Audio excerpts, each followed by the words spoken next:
welcome back. Welcome back to the podcast. How are you guys doing? It's me, Amaka, and you are listening to the Bibliotherapy for Black Women podcast, hosted by yours truly. I hope everyone out there listening to this episode is doing well. To paint a picture for you guys as to where I am right now in the park, I think this has proven to be the best situation for me right now. It's quiet, it's calm, very few distractions. I am around trees and nature. There is a road with, cars passing by like a little bit of a ways away, but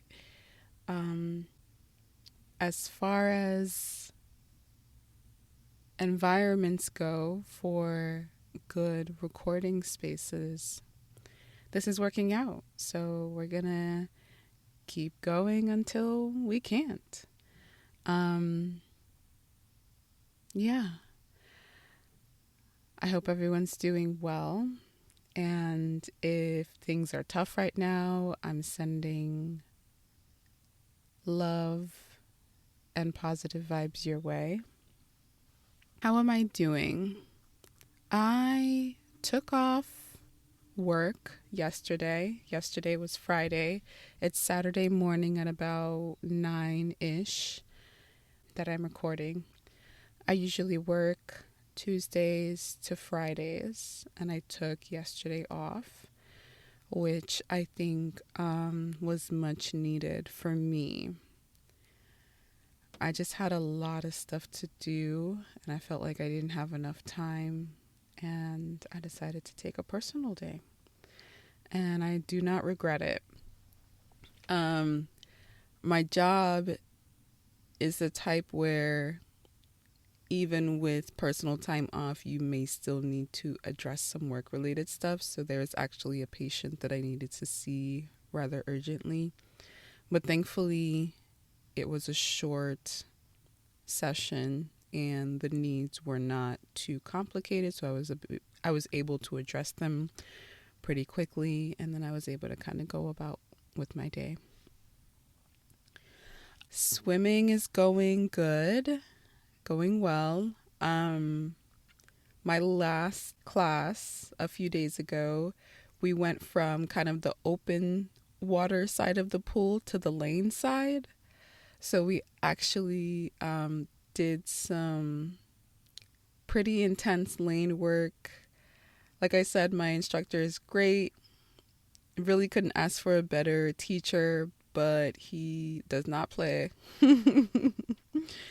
So he will instruct me and then tell me to do it. And his techniques that he teaches me are really, really helpful. So it's coming together. And I was able to swim from one end of the pool to the other at my last class, which is a huge accomplishment for me, and I'm very proud. I was so exhausted by the end of the class because swimming can wear you out. But yeah, I was very happy about that. There is progress, and it's the 4th class. So I think I know I mentioned in maybe like the last episode or 2 episodes ago that I was kind of worried I wouldn't be able to swim by the time the classes were over, but I'm feeling a lot better now.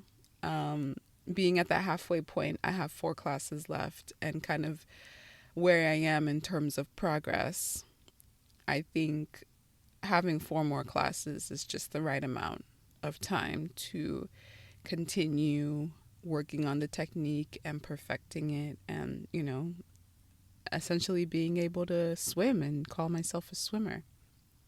The practices that I've been able to do in between classes help as well. because they're once a week. And I feel like 7 days in between being in the water is a little too long, especially as like a beginner, because practice is key. Like you need to be in the water for your muscles and your brain to really rewire in a way that it needs to so that it knows what to do with your limbs and is able to kind of start working together more naturally so I can start swimming without really having thinking too much, without having to think too much.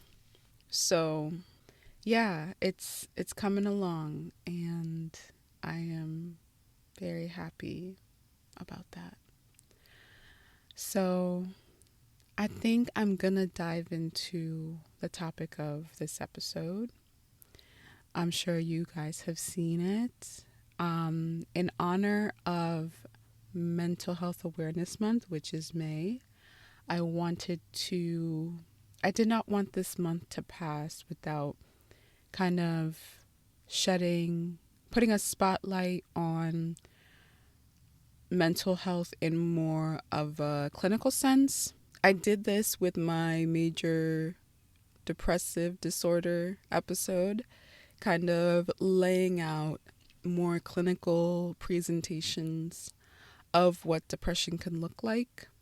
And I have been wanting to do an episode on anxiety for a while.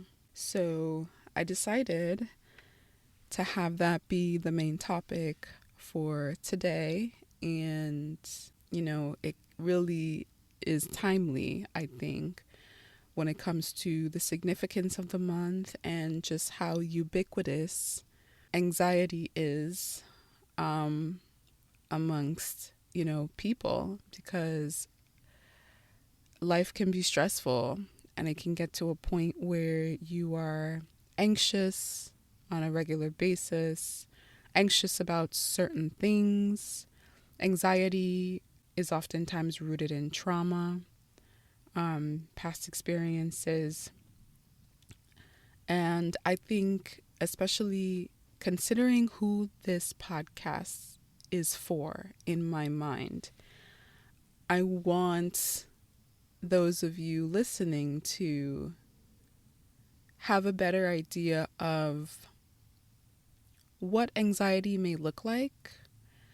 Everybody is different, and anxiety does not present the same way in everyone. But there are certain symptoms where if you feel like you've been going through this, but you maybe brushed it off or did not really have time to think about it more in depth, maybe what I discussed today will have you think a little bit deeper into past experiences, and maybe you might be able to connect some dots and realize that, maybe I've been dealing with this, and I might need to, I might want to look into it further, get some help, some support, therapy, what have you. So the word anxiety is kind of like a catch-all term, in my opinion, nowadays. If there's an inconvenience, it can range anywhere from like a minor inconvenience to like a life-altering traumatic event, to where folks use the term, I'm anxious, I have anxiety, to describe what they're feeling.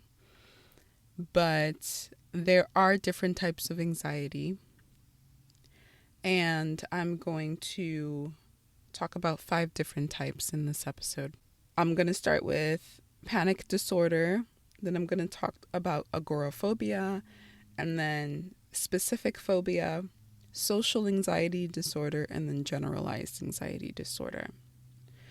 But before I do, I want to talk a little bit about how anxiety can come about. There are several different factors that can contribute to varying levels of anxiety. There are people that aren't anxious at all, that don't live with anxiety at all. There are people that kind of like have a baseline, mild level of anxiousness, not every day, but, kind of depending on what they're dealing with. There are people that have more moderate levels, and then there are people that have very high levels of anxiety to where they might need to be involved in regular therapy or need to be on a medication regimen. But all in all, anxiety can be impacted by genetics. A family history of anxiety can impact someone's risk or likelihood of developing it. A person's level of stress in their life can definitely impact their level of anxiety, what they're actively dealing with on a day-to-day basis. Whether they have any positive or quote unquote negative coping mechanisms. And there are some mechanisms that can be detrimental to health overall, but I think I say quote unquote negative because coping mechanisms just vary from person to person, and there are some that are great for others that may not work for some people. And the type of environment that a person lives in or finds themselves in on a regular basis, perhaps is a job that they're not too happy to be in, or maybe a tumultuous family situation. Environment plays a big part in the level of anxiety that you might be dealing with. So, in a nutshell, and this does not include everything, but these are just some big things that can impact it. Definitely your family history can impact the likelihood of developing anxiety. Your level of stress on a regular basis can impact your level of anxiety, and the environment that you are in on a more regular basis can impact your level of anxiety. Now, I want to go back a little bit and kind of just talk about anxiety as a function of the human body.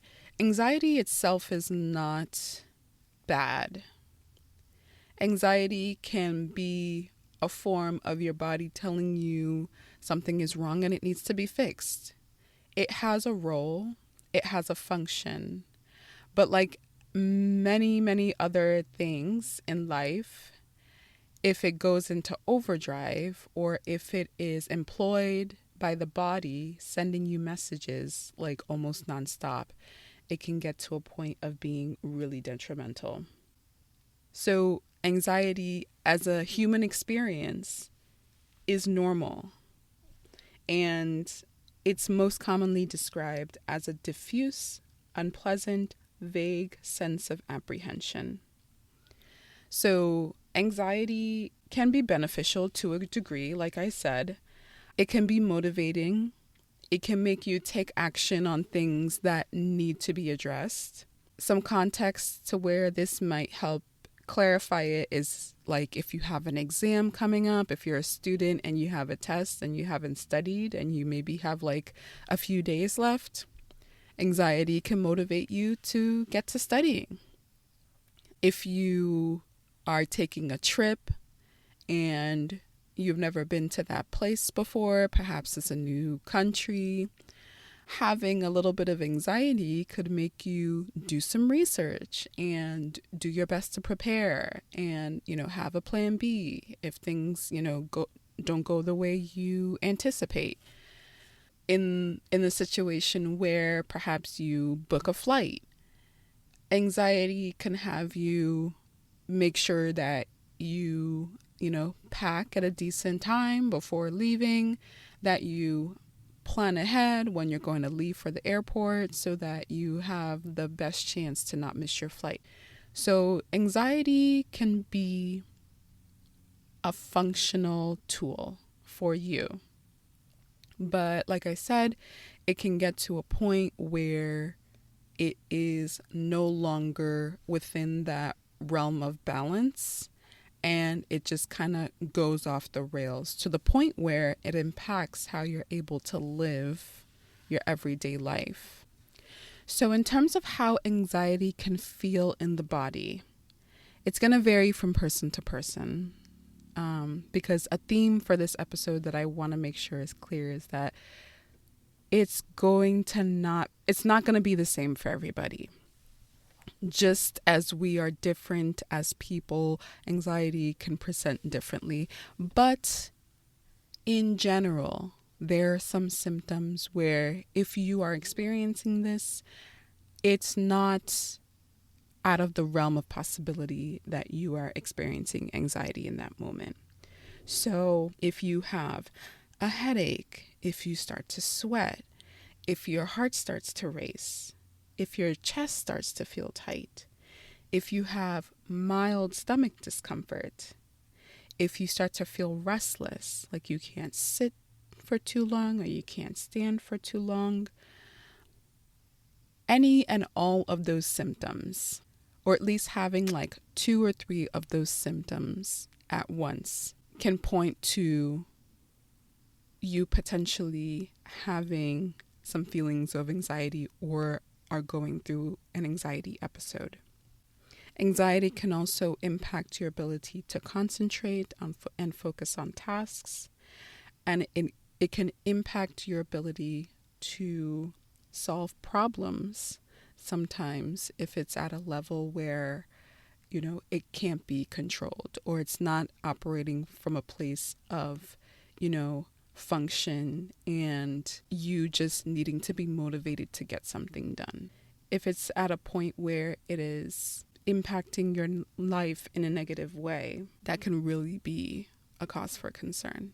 So just wanted to share some statistics too, because I think those are really helpful. At least 25% of people have experienced at least one type of anxiety. And this statistic comes from a national comorbidity study. About 30% of women are more likely to experience anxiety compared to about 19% of men. And the likelihood of experiencing anxiety goes up the lower a person's socioeconomic class is. So with that, I'm going to dive into the different types. So panic disorder is pretty much an acute, intense feeling of impending doom, and it can feel like really intense fear. And those symptoms that I mentioned a few minutes ago very much can be part of the presentation of panic disorder. But what separates panic disorder from perhaps other types is having those physical feelings, but having an intense, almost unexplainable sense of dread. That something monumentally bad is going to happen to you. It can range from several times a day, having episodes several times a day, to having it a couple times a year. And it can last for a few minutes to a few hours. Unfortunately, women are 2 to 3 times more likely than men to experience panic disorder. And it most commonly develops in adulthood, with the average presentation being about 25 years old, but the onset can be at any age really, from childhood to the elderly.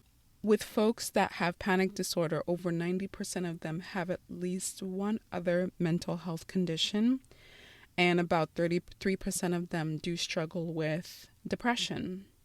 But there can also be cases of agoraphobia, social anxiety, generalized anxiety disorder, post-traumatic stress disorder, and obsessive compulsive disorder.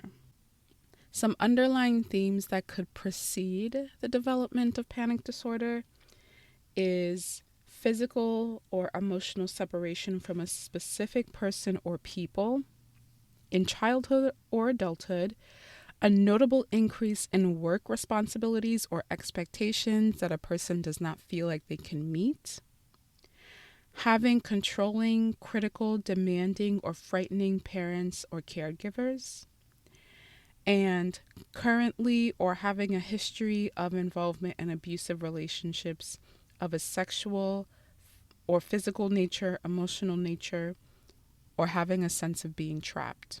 Also, when it comes to panic disorder, the person with the condition will actively try to avoid people, places, and situations that they believe are attached to triggering the panic episode. So the person most often has at least 1 month or more of concern or worry around experiencing another panic attack, and oftentimes adopt maladaptive behaviors to avoid the next panic attack. But with the disorder, that's not always possible because it can come on unexpectedly, but it can also come on with specific triggers. And if the person who suffers from the condition knows what those triggers are, they will move hell and high water to make sure that they don't experience them or they don't come across them. It's not always possible, but they will definitely try their hardest. So I'm going to move on to agoraphobia. Agoraphobia is the fear of or anxiety of being in places where it might be difficult to escape. So with that can be very difficult for people because pretty much being out in public, folks don't always have control over what is going on around them, no matter how prepared they can be. Places like a bus or an elevator or a very crowded room where the person is not near an exit can be very anxiety inducing. And it can interfere with a person's ability to interact with the outside world because they don't want to find themselves in a position where if they want to leave, they can't leave. So more specifically, I have already provided some examples, but here are a few more. Agoraphobia can mean a fear of public transit, such as buses, planes, cars, trains, open spaces like parks and malls, closed spaces like elevators and theaters, being in a crowd or standing in line, and having this condition, in order to be diagnosable, the person would have had to be dealing with it for 6 months or more. And ultimately, what it comes down to with agoraphobia is a person's fear of not being able to get help when they need it, if they need it. So they would actively avoid those situations where they perceive it would be really hard or impossible to get help. Sometimes people with clinically diagnosed agoraphobia will have to go out with trusted persons like a friend or family member when it comes to being in places that are busy or crowded, or if they're in a particular type of transportation vehicle, that is really important. So when it comes to specific phobia, this is where, like, fear of spiders, fear of flying, fear of elevators, fear of this, fear of that, like, that's where all those types of anxiety fall under. So specific phobia is experienced by 5 to 10% of the general population, and it is defined as an excessive fear of a specific object, circumstance, or situation. And with that, there is an onset of intense anxiety, almost to the point of panic disorder, but not to that degree, when exposed to that object. So it can be flying, it could be heights, it could be rodents, animals, blood, needles, elevators, vomiting, loud sounds, what have you. Almost anything could induce an anxiety that is linked to a phobia. And a phobia sometimes is linked to a traumatic episode, whether the person remembers what happened or not. And with that, the person is going to fiercely avoid as much as possible being exposed to that trigger. Or if they cannot avoid it, they are going to endure it under extreme anxiety and dread. Oftentimes, with specific phobia, even though it feels so big and monumental and is not able to be controlled, oftentimes by the person, rationally, from a logical place, the fear of that thing is not commensurate with that thing. So, say someone has like a fear of mice, they will do anything and everything to avoid them. But logically, it does not make much sense because mice are prey animals. They are actively looking not to get eaten or, die. So they are more scared of the adult or the bigger animal. And in this case, we're talking about people. So the mouse oftentimes is more scared and is running for safety because it sees a human. But someone who has a phobia of mice does not register that. They see the mouse and they are not able to logically think through the fact that there's a 99% chance nothing is going to happen to them. So this might not be the case with all specific phobias, but it is with a lot of them, because the anxiety around specific phobias sometimes is feeling like we have no control, like there is no control. Someone who has a fear of flying has very little control around that situation.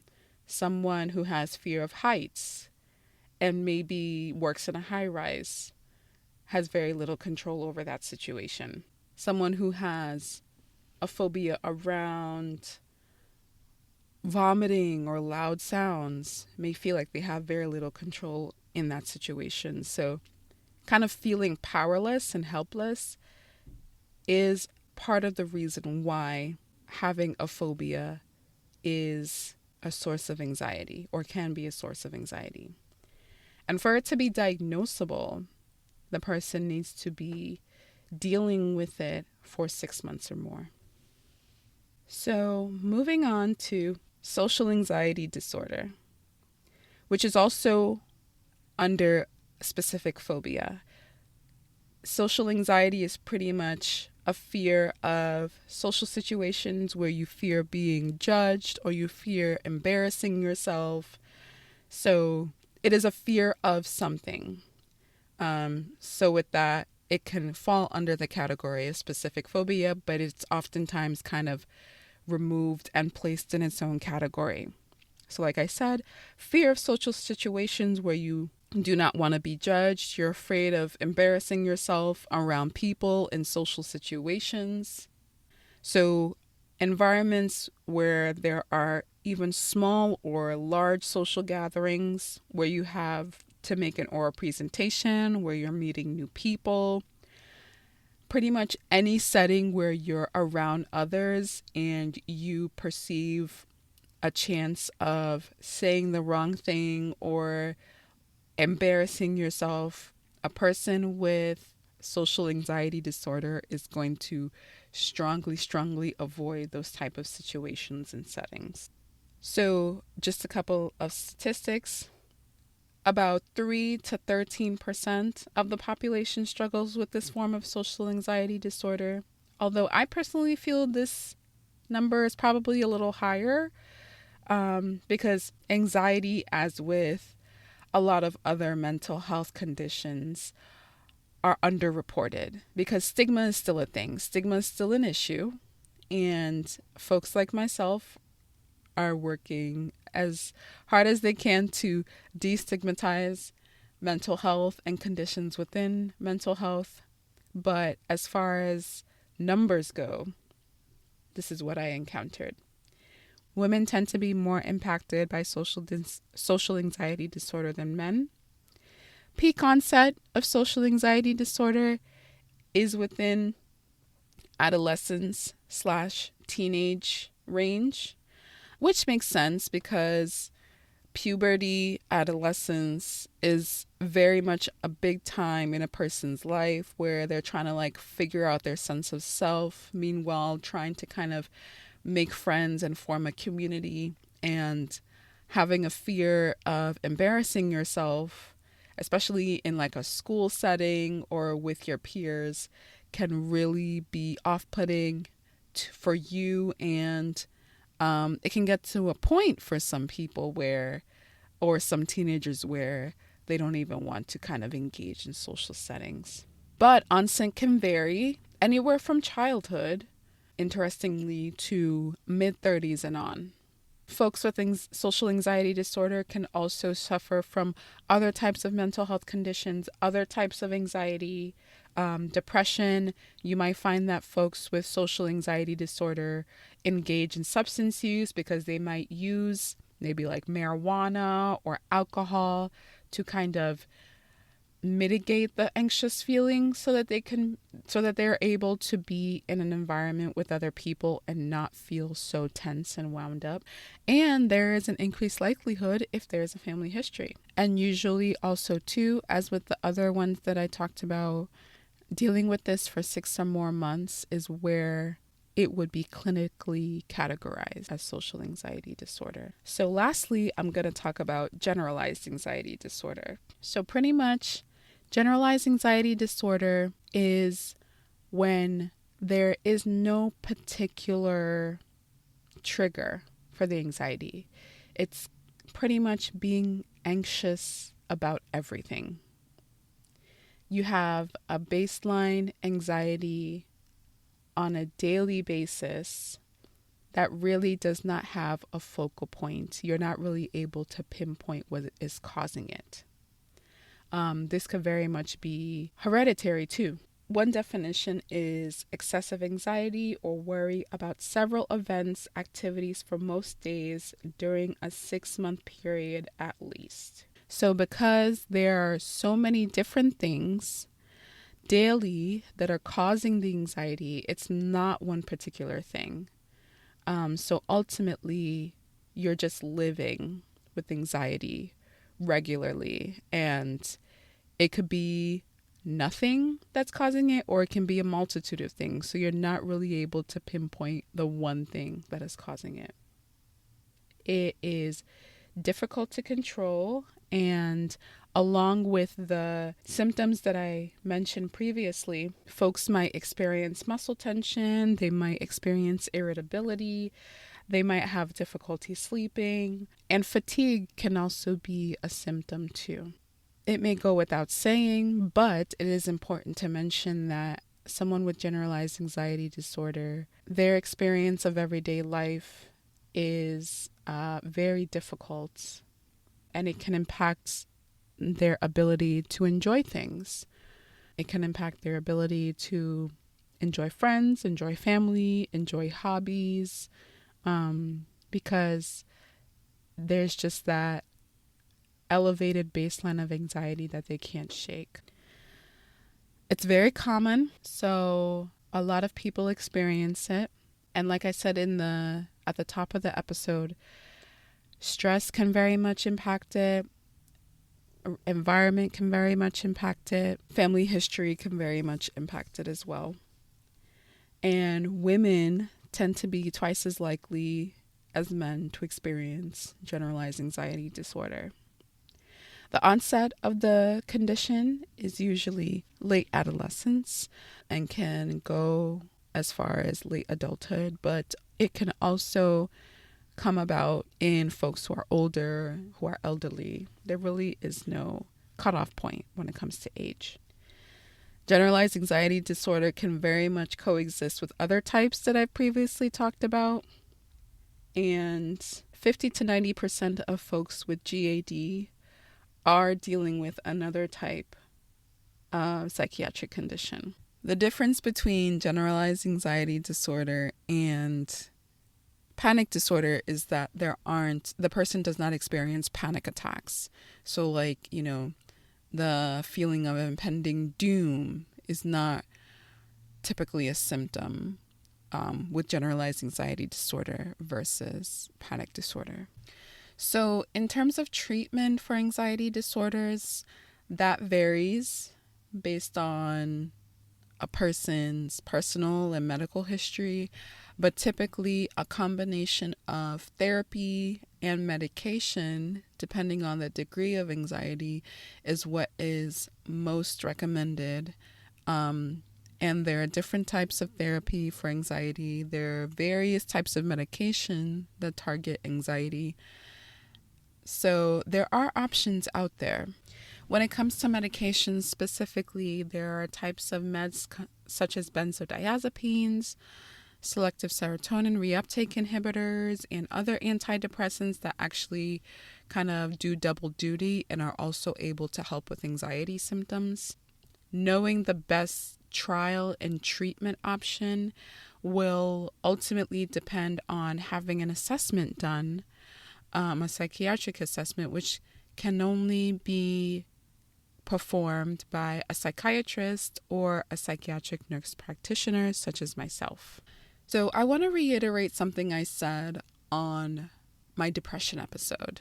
Even though mental health is more accepted and mainstream now, and a lot of people are more open to talking about their history, their struggles, their journey in therapy, there are still a lot of people who feel shame and disappointment in themselves for dealing with conditions like these.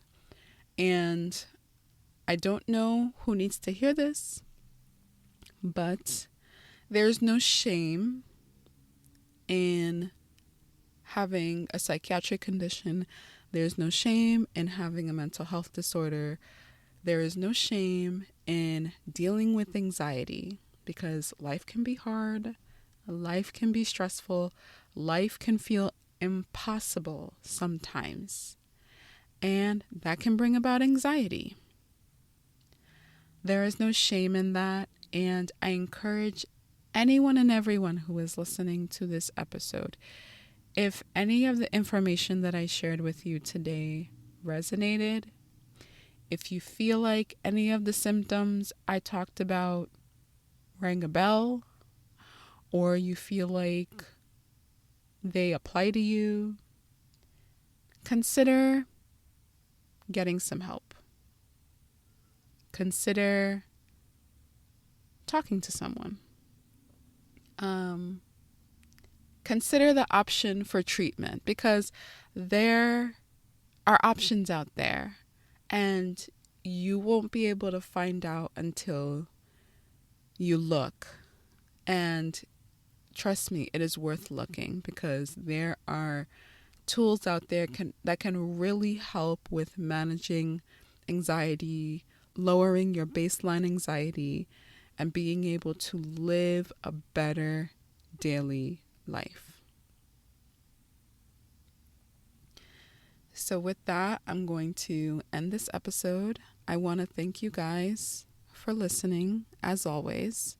If this episode impacted you in a positive way, please subscribe on your preferred platform. Please rate and review on Apple Podcasts or Spotify or your preferred platform. Please share. Please recommend anyone who you think will benefit from this episode. Please share with them. If you want to reach out to me, please do. Email me at btbwpodcast@gmail.com. That's btbwpodcast@gmail.com. I am tinkering with the idea of a Q&A segment. It may not be every episode, but if there are folks out there who would want a little bit of personalized thoughts from me about, any challenges or issues that they might want a second opinion on, I'd be happy to provide that if you are comfortable with me sharing it on an episode. So wanted to also put that out there too. I'm not sure when I will incorporate it, but I just wanted to kind of put out that announcement. If you're out there, if you're listening, if you love the content, if you would love to hear my thoughts on any personal challenges or things that you're dealing with, email me also at btbwpodcast@gmail.com, or feel free to reach out to me via my social media handles in the description. And again, I want to thank you guys for listening. Be well. Talk to you guys soon. Bye.